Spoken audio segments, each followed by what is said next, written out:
Histoire de chronique est le nouveau livre publié par professeur Emmanuel Toby, spécialiste de poésie négro-africaine à l'université Alassane Ouattara. Il est également le concepteur de l'ivoironie. Je vous retrouve avec plaisir, professeur Emmanuel Toby.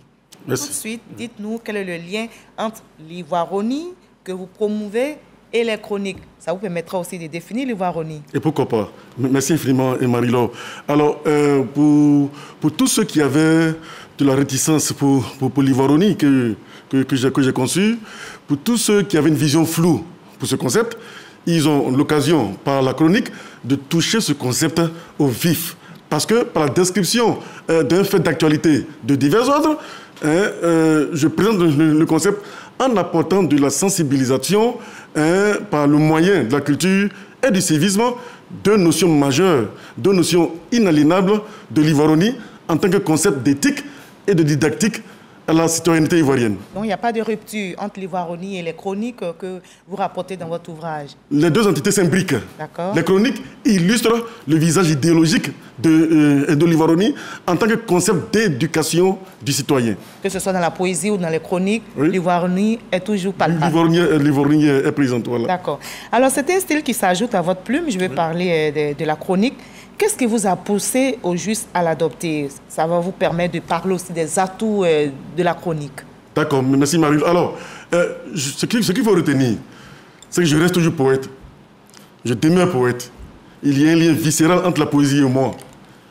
J'ai failli dire... Vous êtes un vrai passionné. Hein? Une lune de miel sans fin. Alors, j'ai voulu seulement frayer cette nouvelle piste qu'est la chronique, qui n'est pas un nouveau genre, mais qui est un genre littéraire un peu discret.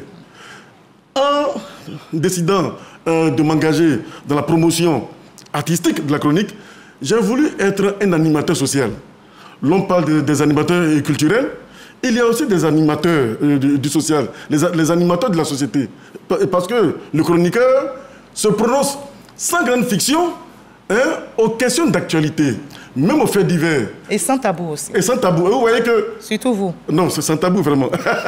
Sans tabou. Alors, j'ai la personnalité, je suis reconnu de m'exprimer vraiment et sans tabou. Alors, ce qui fait la différence entre la chronique et la poésie, et aussi le roman et le théâtre, c'est que ces genres littéraires, dits classiques, dits grands genres littéraires, sont surtout enrobés par la fiction. D'où leur rapport avec la société sont un peu abstraits. Or, la chronique, j'ai failli dire, est la vision littéraire. C'est la concrétude pour prêter vos mots. On passe de l'abstrait au concret. C'est la vision littéraire, artistique du roman, de la poésie, du théâtre, qui sont eux-mêmes encore des grands arts, mais des arts abstraits. Dans notre jargon d'universitaire, on dira que la chronique est le TD artistique de la poésie, du roman et du théâtre. Et en français facile? En français facile, c'est une pratique, c'est une concrétude. D'accord. Voilà. Et donc du rêve, on descend maintenant à la réalité. Justement, on va descendre dans votre ouvrage, oui, Histoire de chronique, avec nos reporters Serge Pacom Didi et Didier Nguessan, qui ont lu toutes vos chroniques. Oui. On va voir le résumé qu'ils en font et on en reparle. On suit ensemble. Histoire de chronique est une œuvre littéraire écrite par Emmanuel Toby, professeur titulaire de poésie négro-africaine à l'université Alassane Ouattara. Dans cette œuvre de 136 pages, l'auteur dresse un regard de poète, d'humanisme et d'homme de culture pour éduquer les esprits. Dans l'histoire de chronique, l'auteur aborde des sujets comme le coronavirus, la guerre virale, la citoyenneté ou la contribution de la poésie à la réconciliation nationale. Il présente également son concept ivoironie qui prône le rassemblement social.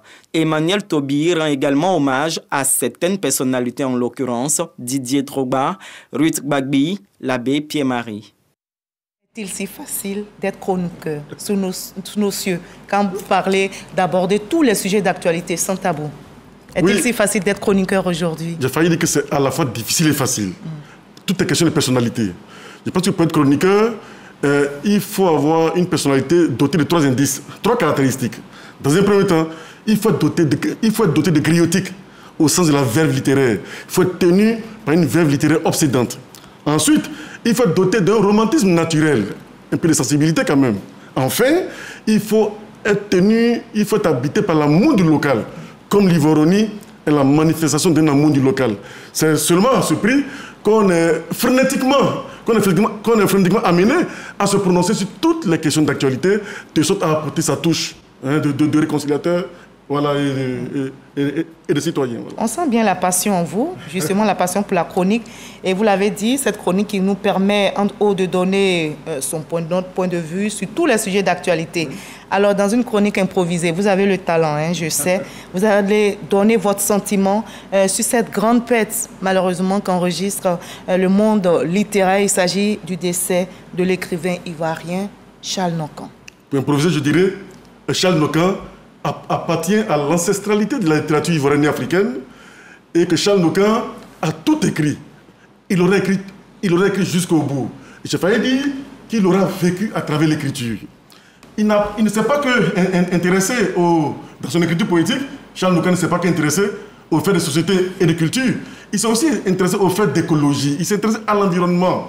Je lis d'ailleurs à ce sujet consacré un article intitulé Charles Nockan, le marxiste, l'écologiste et le culturel. Charles Nockan il devient ainsi une icône dans l'univers de l'intellectualisme africain et même mondial. Et on attend un ouvrage sur Charles Nockan. Et pourquoi pas, bientôt. Ça va paraître. Et d'ailleurs, on est fiers qu'il soit ivoirien. Merci beaucoup. Alors, dans l'une de vos chroniques, on va maintenant aborder quelques sujets de votre ouvrage. Vous allez prendre votre livre avec moi, tout comme nos téléspectateurs, qui peut-être certains ont votre livre. Alors, dans l'une de vos chroniques, à la page 23, vous posez cette question directe. Et si l'Afrique était la solution au corona? Oui. Alors, vous voyez que beaucoup ont cru que le continent africain disparaîtrait parce qu'on nous sait pauvres, parce qu'on nous sait incapables. Mais la réalité a contredit les prédictions scientifiques des plus avisées. On a dit que des corps joncheraient les rues, mais on a survécu. Alors, il se passe que le corona tel que les scientifiques nous le présentent est une échelle agrandie du paludisme. Or, nous, Africains, nous sommes accoutumés à ce maladie depuis les scènes de la mer. Et nous avons aussi nos pratiques traditionnelles. Nous avons des naturothérapeutes, des tradipraticiens qu'on peut mettre à contribution pour éradiquer, pour trouver la solution au corona. Je pense que la solution au corona peut venir de l'Afrique pour des questions d'évidence. Alors, et à la page 39, vous posez une autre question, à mon sens, très osée, audacieuse même, parce que vous demandez, faut-il brûler l'OMS? Oui, c'est un titre assez captivant pour inciter à lire. C'est quoi la vérité? La vérité, c'est que l'OMS aura montré ses limites et ses faiblesses à l'expérience mondiale du corona. L'OMS, à l'expérience du corona, a été le centre de plusieurs polémiques et de dissensions et de controverses. Alors je pense que, en me posant cette question, faut-il brûler l'OMS? Ce n'est pas nous inviter à brûler. Ce n'est pas à brûler au sens dénotatif, oui. Mais ça nous a amené à repenser le système sanitaire international. Parce que l'OMS me paraît un peu fatigué. De toute façon, vous abordez largement le sujet. Oui. Voilà, on va donc laisser les téléspectateurs, ils vont déguster quelques lignes et puis comprendre justement les réponses que vous évoquez. Vous évoquez aussi la réconciliation dans votre livre, et c'est à la page 81. Vous parlez de morsures d'Eburni d'Henri Nkomo pour la problématique d'une réconciliation nationale. Dites-nous, que doit-on en retenir pour notre pays qui s'attelle à relever ce défi concernant la paix, la cohésion sociale, la réconciliation? Je pense qu'on s'est entretué vraiment pour rien. On s'est entredéchiré vraiment et pour rien. Je pense que la solution aux crises, parce que par les morsures d'Henri Nkomo, par les morsures, il faut entendre les crises, les coups d'État, il faut entendre les affrontements, toutes sortes de déchirements. Et je pense qu'on peut les régler, on peut les penser. Électorales. On peut les penser PANSER, par la concertation, par le recours aux ingrédients culturels et par l'histoire. Parce que même dans notre culture, il y a beaucoup d'ingrédients bénédictifs, comme les alliances interethniques. Je pense qu'on aurait pu, en priorisant la culture, on aurait pu éviter beaucoup de choses. Donc voilà à peu près. D'accord. Vous vous sentez investi d'une mission pour notre société, professeur Emmanuel Toby? Oui. Parce que de l'Ivoironie, aujourd'hui aux chroniques, vous avez décidé de parler directement au cœur de vos lecteurs. Vous sentez investi d'une mission spéciale? La mission de soutenir l'humanité par l'écriture. Mon rôle, c'est d'écrire des concepts. Mon rôle, c'est d'écrire. Parce que Jean-Paul Sartre a dit que l'existentialisme est un humanisme. Et moi, je dis, comme par parodie, que l'intellectualisme est un humanisme. Je me sens investi de soutenir l'humanité par ma modeste inspiration. Voilà. Finalement, à vous écouter, on voit l'intérêt de la chronique qui permet d'évoquer tous les sujets d'actualité sans tabou pour vous prêter le mot afin d'éveiller les consciences, parce que quand on vous écoute aussi, c'est la conclusion qu'on peut tirer. Comment l'intégrer, c'est-à-dire la chronique, officiellement dans les programmes d'enseignement dans nos universités? Je pense qu'il faut pratiquer les gens. Il faut qu'il y ait beaucoup d'artistes chroniqueurs. Il faut qu'il y ait des exégètes de la chronique. C'est à ce seul prix-là que la chronique pourra se poser en une maquette pédagogique.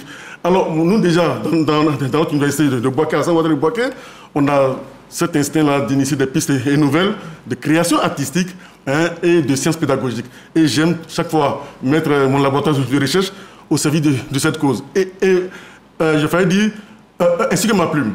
Voilà. Et je pense que en faisant la promotion de ce genre, ça finira par s'imposer. Et justement, avec cet ouvrage, Histoire de chronique, je pense que les quatre sont déjà... Et c'est réglé. Merci beaucoup, professeur Emmanuel Toby, d'avoir répondu à nos questions. Merci beaucoup. Merci d'avoir été notre invité de la page culture. C'est un plaisir de vous écouter. Et j'ai lu cet ouvrage, Histoire de chronique, avec beaucoup de passion. Je le recommande fortement au lecteur. Merci. Voilà, c'était le regard du poète sur l'actualité de son temps. On a parlé de coronavirus, il y a bien d'autres sujets dans cet ouvrage. Emmanuel Toby, concepteur de l'Ivoironie, s'est investi d'une mission, celle d'exercer la fonction de piété au chevet de sa cité. Une mission qui nous interpelle, pourquoi pas tous. Alors travaillons à chaque niveau à bâtir une société rayonnante, paisible et toujours souriante. Merci de nous avoir suivis. Demain, 13h, retrouvez Hamza Diaby et moi, je vous donne rendez-vous à 20h. Et ce 20h a été supervisé par Issa Tchonayeo. Merci à toute la régie là-haut et merci surtout à vous. À demain. Professeur titulaire.